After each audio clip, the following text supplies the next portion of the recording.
Nous nous sommes rencontrés l'an dernier au stage de Padoue, à l'époque où il était encore possible de voyager. Tu avais suivi ce stage et tu t'étais illustré par une pratique absolument remarquable de la méthode verbotonale, ça je tiens à le dire. Et pendant toute cette année, de retour à Moscou, tu as continué à pratiquer assidûment cette méthode. En même temps, tu tiens une page Facebook sur laquelle tu racontes de façon extrêmement agréable, très illustrée, ton expérience d'enseignante de français langue étrangère, et tu as consacré plusieurs chroniques à la méthode verbotonale, des chroniques absolument passionnantes à lire parce que fondées sur des analyses fines, sur des analyses pertinentes, et je t'avoue que je me suis complètement régalé, d'où ma sollicitation à ton égard. Accepterais-tu de m'accorder un entretien pour parler un peu de ton expérience de praticienne verbotonaliste? Donc, un grand merci à toi, Lyon. Pour quelle raison as-tu décidé d'inclure des pratiques de méthode verbotonale dans tes enseignements? En fait, le stage que tu viens de mentionner a en quelque sorte révolutionné ma manière d'enseigner et m'a expliqué en pratique des choses que je ne comprenais pas. Quelles choses? Pourquoi certains élèves réussissent? Pourquoi certains élèves ne réussissent pas? Pourquoi certains sont plus réticents que les autres? Pourquoi parfois ça marche, parfois ça ne marche pas, pardon. Et alors, ce stage, le premier comme le deuxième, je ne dis pas le second, qu'on a eu en ligne cet été, alors ça a révolutionné ma manière d'enseigner, surtout avec les débutants. Et en fait, j'ai vu pendant le premier stage quel résultat ça peut donner en si peu de temps, en une séance, en 2 séances, en 3 séances. Et je me suis dit, tiens, il faut absolument que je teste. Et je dois avouer que même avant le stage, j'ai essayé certains trucs, mais sans trop comprendre ce que je faisais, pourquoi je faisais et pourquoi je n'arrivais pas à obtenir le résultat voulu. Et alors après le stage, je me suis plongée vraiment dans tout ce qui était verbotonal en faisant des petites expérimentations pour voir ce que ça peut donner avec ses élèves, avec les autres élèves. Voilà. Et donc, ça a donné des résultats que je voulais. Et ça m'a permis de dynamiser la pratique phonétique pendant nos cours. Parce que comme très souvent, on a un cours par semaine, 2 cours par semaine, un cours de 90 minutes, alors on n'a pas vraiment la possibilité de travailler chaque jour sur la phonétique. Et la phonétique, c'est comme un sport, ça exige un travail discipliné. Et alors, la verbotonale m'a permis de montrer à certains élèves ce qui n'allait pas, ce qui pourrait être amélioré et montrer la voie de cette amélioration. Voilà, alors une fois testé, je n'ai pas pu vivre sans. Ça, c'est une phrase absolument magnifique, j'aime beaucoup. Et tu n'as pas pu vivre sans. D'accord, je te comprends. Mais tes élèves, comment réagissent-ils à cette façon d'aborder la phonétique corrective? Parmi mes élèves, il y a certaines, dans la plupart des cas, ce sont des femmes, des filles, des jeunes filles, qui ont eu des cours de phonétique articulatoire à l'université en français ou en anglais ou en allemand, peu importe. Et donc, pour elles, c'est quelque chose de très bizarre, ce qu'on fait pendant nos cours. Pourtant, je tiens vraiment à expliquer en cours 0, pendant le premier entretien avec l'élève potentiel, comment je travaille, ce que je fais référence à certaines publications sur Facebook. Voilà, alors j'explique un peu comment je travaille et surtout ce que je ne fais pas. Et alors, je crois que les gens qui ne veulent pas travailler comme ça, alors ils ne restent pas avec moi. Mais en fait, je n'ai pas eu de cas pareil. Voilà. Sinon, parfois, il y a un petit problème, genre, mais qu'est-ce qui se passe? Mais ça, et qu'est-ce que j'ai dit? Non, mais moi, j'ai dit la même chose. Non, mais pourquoi je dois répéter? Donc, il y a des petits problèmes de ce genre-là, mais moi, je ne les perçois pas comme des obstacles, c'est juste la nature humaine. D'accord, on veut des explications et si on veut, je vais expliquer un peu plus tard, mais maintenant, on travaille là-dessus. Sinon, 90% des élèves adorent ces minutes phonétiques pendant le cours parce que, comme j'ai déjà dit, ça dynamise le cours. Ça permet d'introduire le travail phonétique à n'importe quel moment en fait, du cours. C'est la question que je m'apprêtais à te poser justement dans un cours, dans une séquence. À quel moment introduis-tu le travail phonétique? Y consacres-tu un moment dédié ou fais-tu de la phonétique tout au long du cours, ce qui est aussi une possibilité? Comment t'y prends-tu? Bah, en fait, d'un côté, je fais de la phonétique tout au long du cours. D'un autre côté, surtout avec les débutants, il y a alors à chaque cours, il y a un moment de bah, ça va, comment ça va? Alors c'est un échauffement, c'est un peu bah, là, c'est un cours de français, voilà, 5 minutes au début. Et après 3, 4 phrases, je commence à faire des petites corrections. Alors c'est les premières vraiment 5 minutes du cours. Après, surtout avec les débutants, il y a un moment où on écoute un dialogue, par exemple, qu'on va voir plus tard dans le manuel. Alors, et au moment de l'écoute, j'arrête après chaque phrase et on répète. Et là, c'est vraiment le moment de travail phonétique. Donc, les premières, après ces premières 5 minutes, encore 10 minutes de travail phonétique. Après, on travaille. Et dans la deuxième partie du cours, quand on fait, par exemple, la correction d'un exercice de grammaire ou d'un exercice de vocabulaire, tout ce qui est prononcé, tout ce qui est produit par l'élève, en fait, peut et très souvent devient ce matériel qui me permet d'intervenir et de travailler avec la méthode verbotonale. En fait, c'est ça ce que j'adore en verbotonale.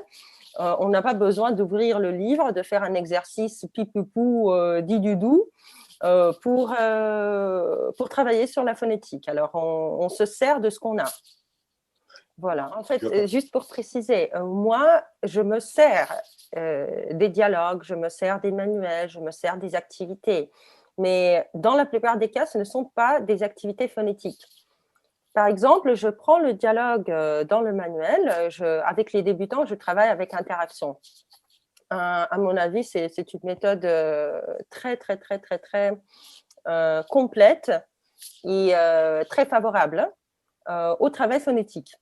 Parce que même dans la méthode, ils ont planifié l'écoute avant la production, l'écoute avant la lecture. Et moi, j'aime bien ça, même sans phonétique, même avant le stage à Padoue, parce que ça permet d'entendre et après de voir. Avec les débutants, phonographie, surtout avec les débutants adultes, c'est un cauchemar. Alors, ils regardent, ils disent non, mais c'est pas possible, comment on peut lire ça? Et après, si on écoute et on travaille à l'oral sans support, mais ce n'est pas moi qui ai conçu le dialogue, je l'ai pris du manuel. Et après, dans la deuxième moitié du cours, ils vont voir comment ça s'écrit. Mais comme disait Magali, alors je n'arrête pas avec les citations de Magali, c'est l'oreille qui guide l'œil. Voilà. Absolument. Et question, quand tu utilises les dialogues tirés de cette méthode, tu pars des enregistrements eux-mêmes? Oui, je pars des enregistrements, mais après, pour faire le travail verbotonal, en fait, je modifie le modèle, bien sûr. Mais je pars des enregistrements. Et ça aussi, c'est comme un côté compréhension orale. Donc, ils s'habituent, elles, les jeunes filles, elles s'habituent très rapidement à ma voix et à ma manière de prononcer. Et il est absolument indispensable d'écouter d'autres voix, d'autres manières de prononcer pour pouvoir varier le registre sonore. Quelles sont au fond les fautes récurrentes des russophones, que ce soit sur le plan prosodique ou sur le plan segmental? En verbotonal, l'intonation, c'est en fait l'arène de tout le travail. Et j'aimerais commencer vraiment par les problèmes du domaine intonatif. Et d'un côté, c'est le rythme régulier qui pose vraiment beaucoup de problèmes aux russophones. Comment je l'explique? D'un côté, c'est dû à la réduction qui existe en russe et qui n'existe pas en français. Réduction vocalique, pardon. Oui, réduction vocalique, bien sûr. Réduction vocalique et ce désir de s'accélérer ou bien de ralentir le rythme. Et d'un autre côté, c'est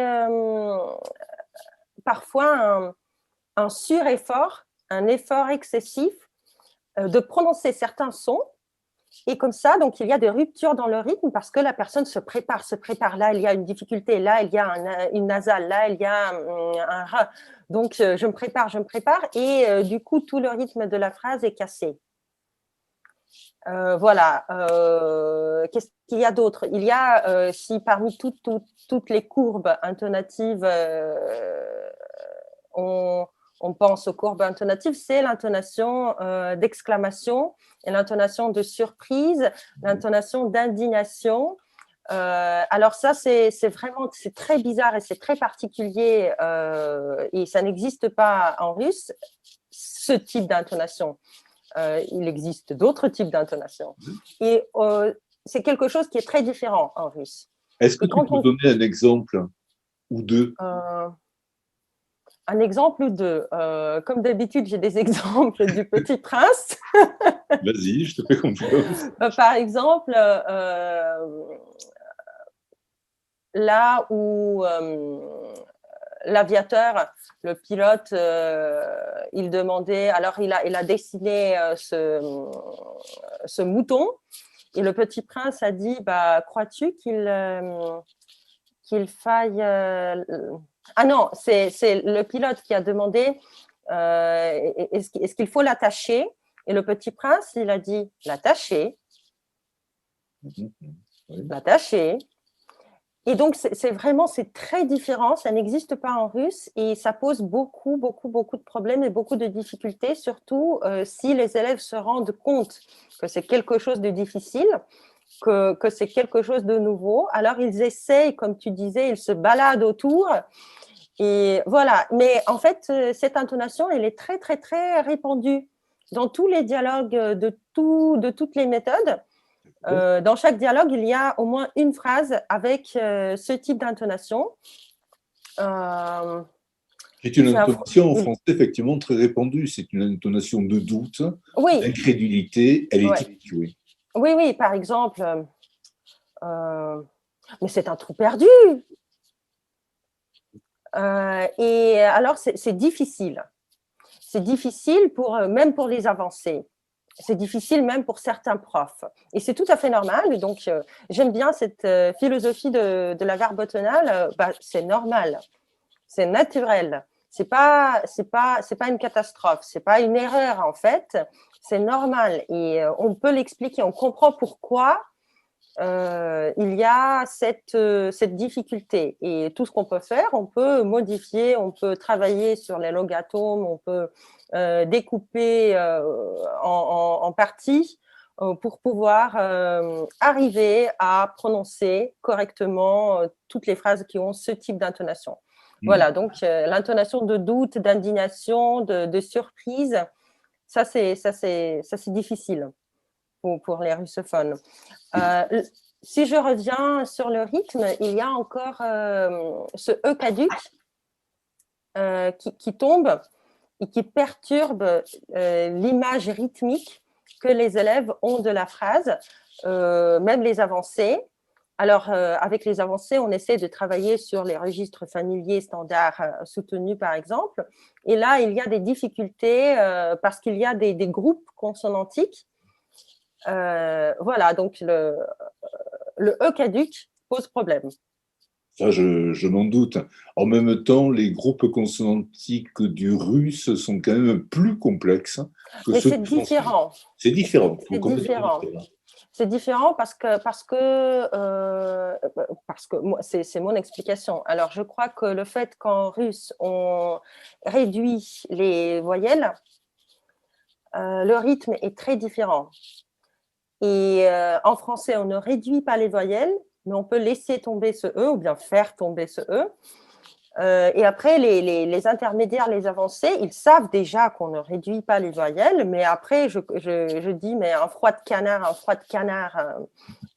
voilà, c'est juste le dialogue sur lequel on a travaillé il y a 2 semaines, c'est pourquoi j'ai des exemples de ce dialogue. Mais pour être calme, c'est calme, mais pour être calme, c'est calme. Donc le E caduc qui tombe entraîne aussi la chute d'autres phonèmes. Ouais. Et ben voilà, alors ça perturbe. Puis l'enchaînement, bizarrement, je me suis rendu compte que parfois, comme 4 heures,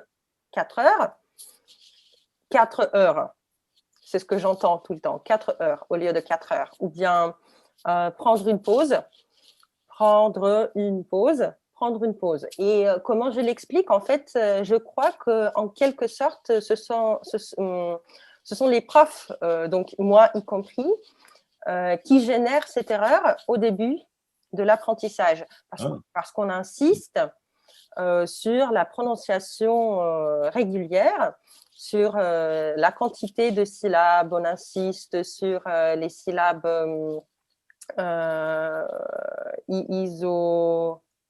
sur le rythme isosyllabique. Oui. Ouais, voilà. Et après, alors les élèves, ils sont intelligents, ils font ce qu'on demande. Mais après, alors ça génère cette erreur, prendre une pause, parce que c'était prendre, et très souvent c'est prendre. Est-ce qu'il y a une consonne après? Prendre rendez-vous. Par exemple. Voilà. Alors, du coup, oui, prendre rendez-vous, c'est quelque chose qui arrive très tôt dans l'apprentissage du français. Voilà. Et après, donc, il calque. C'est maintes professeurs sur Instagram et sur YouTube qui procurent des cours de prononciation disent que le R, le R, c'est ce qu'il y a de plus difficile en français pour les russophones. Mais moi, depuis 10 ans, je crois que c'est une fois que j'ai rencontré une élève qui a vraiment des difficultés à prononcer R. Donc moi, si on me demandait ce qu'il y a de plus difficile en français, en phonétique française pour les russophones, je dirais que c'est le rythme. Ce sont des nasales. Et c'est l'absence de mouillure des consonnes, de et te, qui reste de et te et il et ne. Alors, les consonnes, disons, dures. Oui, effectivement. Mais alors, les nasales, oui. Les consonnes, oui. Le rythme, oui. Le re, et après, donc, c'est assez facile de l'installer. À quel moment tu vas introduire la lecture ou l'écriture avec tes groupes de débutants? Quand fais-tu ce qu'on appelait avant le passage à l'écrit? Est-ce que c'est simultané? Enfin, comment tu te débrouilles pour faire la correspondance entre l'écriture et la prononciation? J'aimerais bien faire 20 séances à l'oral et après introduire la lecture, l'écriture. Mais comme on a un cours par semaine de 90 minutes, donc 20 séances à l'oral, ça va nous donner 5 mois sans l'écrit. Bon, c'est quand même compliqué. Tout à fait. Et alors, j'introduis la lecture dans la deuxième partie du cours. Comme je disais, les premières 5 minutes, c'est des choses qu'on a vécues, des choses qu'on a vues, comment vous avez passé la semaine, comment ça va, quel temps fait-il, etc. Quelle date sommes-nous, si c'est important. Puis, on travaille avec le dialogue à l'oral. Et juste après, on va comment ça s'écrit. Et on s'entraîne de nouveau avec le dialogue écrit, avec l'enregistrement, le dialogue écrit. Donc, moi, je le fais à l'intérieur du même cours. Mais premièrement, je travaille à l'oral et seulement après, j'introduis l'écriture. Et je voulais aussi dire que si les élèves respectent ce que je leur demande de faire à la maison, ça veut dire d'écouter avant de lire, les résultats sont fabuleux. Mais si ils ou elles font ce qu'ils veulent à la maison, il y a une forte régression. Et alors, le cours suivant, on voit que ce qu'on a installé il y a une semaine a disparu ou n'a pas pris. Et alors, on refait à l'oral la correction, non plus, ce n'est pas une catastrophe. C'est juste, je vois comment même le travail à la maison peut concourir au progrès ou bien nuire. Est-ce que tu as des collègues profs de français qui s'intéressent également à la verbotonale? C'est-à-dire, est-ce que tu as fait des émules? Oui, en fait, je fais la publicité de la verbotonale partout où je suis. Je ne connais pas de profs qui font de la verbotonale. Ouais. Mais il y en a beaucoup qui s'y intéressent. Qui me demandent quelque chose qui leur pose problème, qui lisent tes articles, qui suivent ton blog, qui suivent des formations en ligne. Ben voilà, il y en a. D'accord. Pas mal. Alione, je te remercie infiniment pour cet entretien d'une très grande richesse et qui va très certainement intéresser tous nos collègues qui, eux aussi, sont des praticiens de la méthode verbotonale d'intégration phonétique.